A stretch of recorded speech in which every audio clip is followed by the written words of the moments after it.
what I want to do, which is telling stories and making movies. And for me to have my day job, I'm really grateful to working in gaming, which is very, very different from what I learned, but also very similar in a lot of ways. So I get to learn a lot working in more of a corporate office environment while still pursuing what I love, because I'm here in the city, which is, where Hollywood is, and I get to meet a lot of people who are also working towards the same goal. And my life status right now, I feel like I am still trying to figure out where I am going and who I will ultimately end up being. I feel like there's a lot of labels that I put on myself, or I am actually getting these new labels every day. Like, I feel like I discover myself doing new things and learning new things still.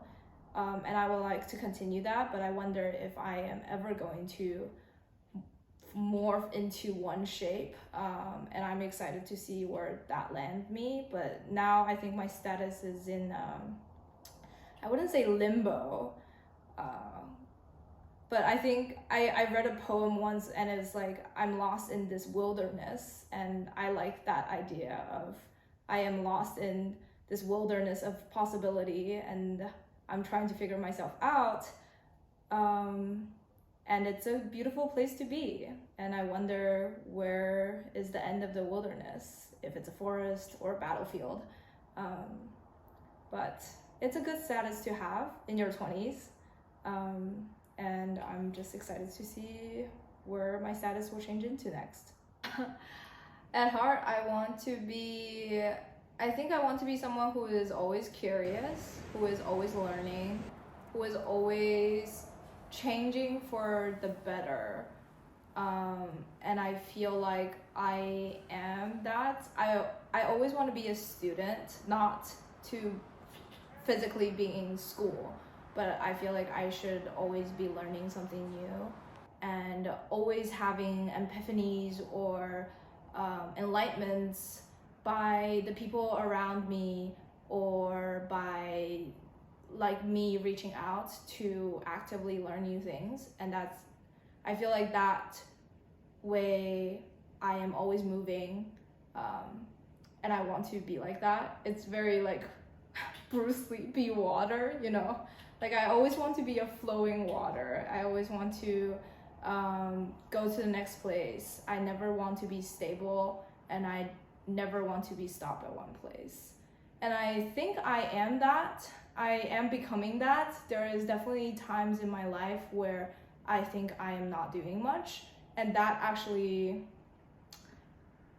sometimes I enjoy it, and I am also learning to enjoy days off or enjoy to not do things. But I think also I'm pretty young as well, so I don't think now is the time to stop. I'll have more time to stop when I have more money and financial stability.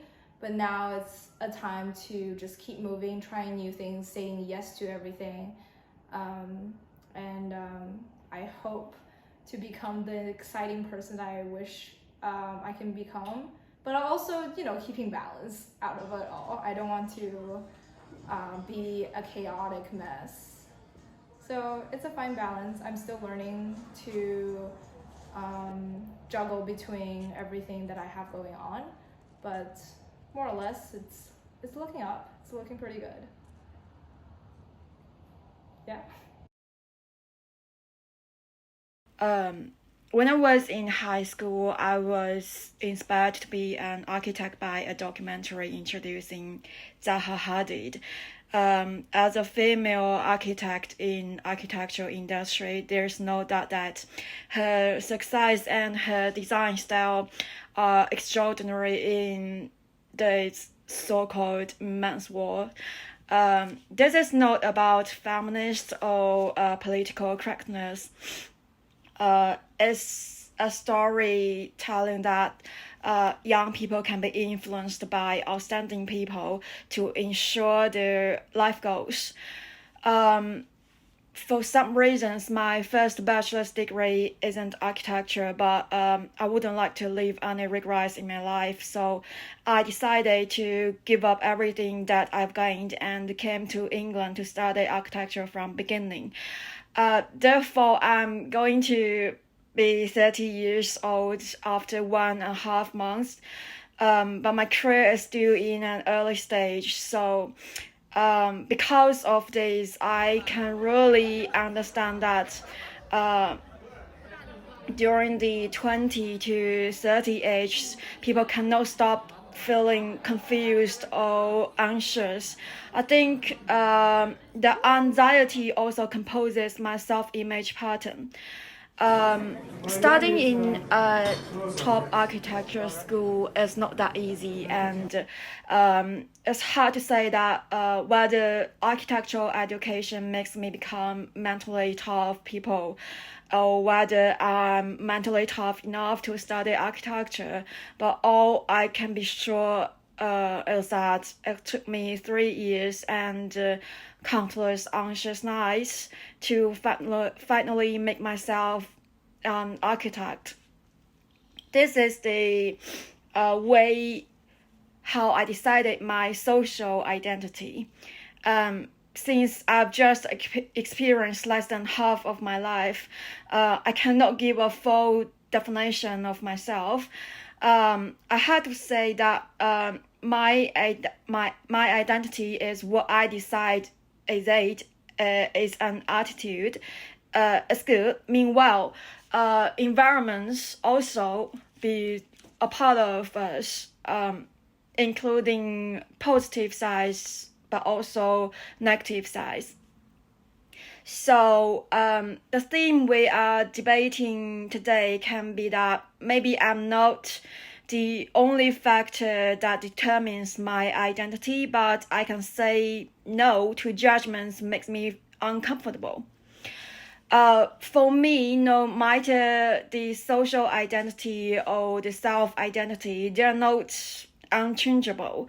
5 years ago, I turned wheels to architecture.